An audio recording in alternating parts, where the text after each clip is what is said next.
ओम नमः शिवाय। जय महाकाल। दोस्तों जो लोग वट सावित्री का व्रत रखते हैं उन्हें पूजा के लिए कभी कभी वट वृक्ष जिसे हम बरगद का पेड़ कहते हैं वो नहीं मिल पाता। तो ऐसे में लोगों को व्रत कैसे करना चाहिए, कैसे अपनी पूजा संपन्न करनी चाहिए।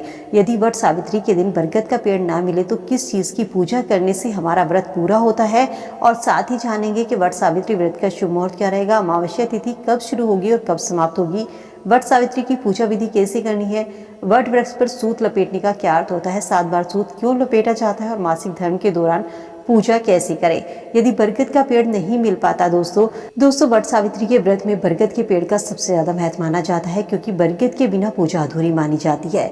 माना जाता है कि बरगद के पेड़ में त्रिदेव का वास होता है।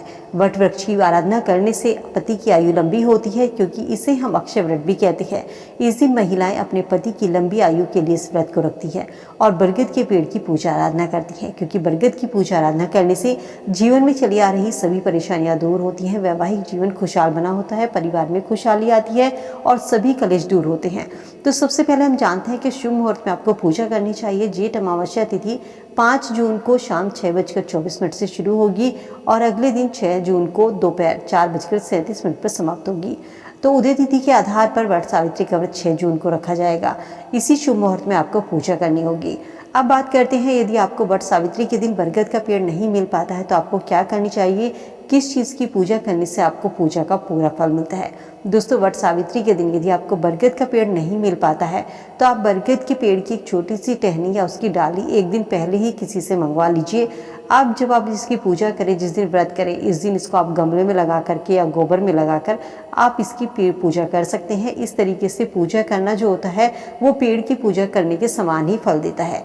यदि आपको बरगद के पेड़ की डाली या टहनी नहीं भी मिल रही है तो इसके अलावा आप तुलसी के पौधे के नीचे वट सावित्री व्रत और पूजन के सारे नियम पूजा वहाँ पर बैठकर कर सकते हैं। सावित्री सत्यवान की आपको मूर्ति रखनी है। पहले आपको तुलसी माता की पूजा करने से पहले अपनी मनोकामना कहते हुए आपको पूजन शुरू करना है। इसके बाद में आपको पति की लंबी आयु की कामना करते हुए तुलसी माता से आशीर्वाद लेना है।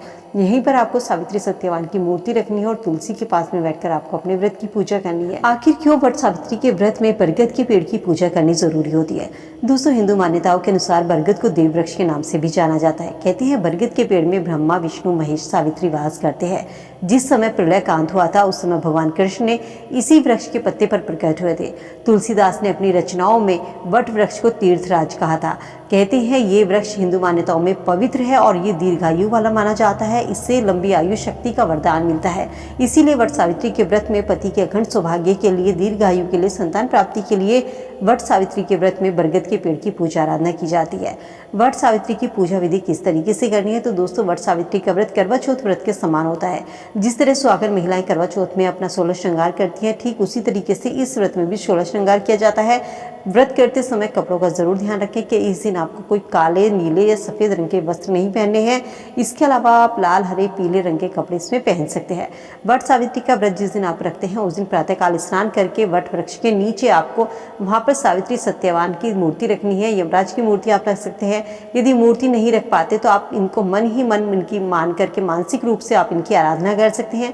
वट वृक्ष की जड़ में आपको दूध अर्पित करना है, जल अर्पित करना है, फल, फूल, धूप, मिठाई वहां पर आपको अर्पित करनी है। जहाँ पर आपको मूर्ति रखनी है उस जगह को, बरगद के पेड़ के नीचे की जगह जो है उसको कच्चे दूध से और जल से उसको वहाँ पर आप साफ कर लीजिए। इसके बाद वहाँ मूर्ति स्थापित कीजिए। इसके बाद में वहाँ पर आपको कच्चा सूत लपेटकर वट वृक्ष की परिक्रमा करनी है। तने पर सूत लपेटा जाता है। 7 बार परिक्रमा करना सबसे अच्छा माना जाता है। इसके अलावा हाथ में भीगा चना लेकर, दूब घास लेकर के सावित्री सत्यवान की कथा सुने। ये भीगा हुआ चना या कुछ पैसे, जो भी आपने वस्त्र है, जो भी आपने बायना निकाला है, यह आप अपनी सास को या जिठानी को या किसी ब्राह्मण को देकर उनसे उनका आशीर्वाद ले सकते हैं। वट वृक्ष की कोपल खाकर इस व्रत का पारण किया जाता है।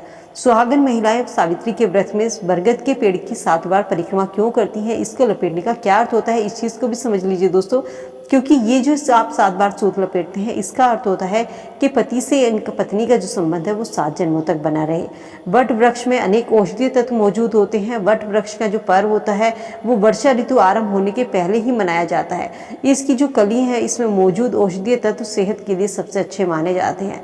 सूत लपेटने का अर्थ होता है कि 7 जन्मों तक पति पत्नी का साथ बना रहे, यही इसका अर्थ होता है। अगर आपको मासिक धर्म आता है तो आप इसकी पूजा आराधना कैसे करते हैं। दोस्तों यदि पीरियड्स आपको आ जाते हैं तो इस दिन आपको अपने बाल धोने हैं, पूजा की जो सामग्री है उसको आपको छूना नहीं है। आप किसी अन्य महिला से अपने बदले में इसकी पूजा करवा सकती हैं। व्रत की कथा कहीं अलग बैठकर सुन सकती हैं। बरगद के पेड़ को आपको नहीं छूना है। पीरियड के दौरान किसी जो आपकी सामग्री है, पूजा की सामग्री है, उसको आपको नहीं छूना है। तो आप किसी से पूजा करा सकते हैं, कहानी सुन सकते हैं, व्रत रख सकते हैं।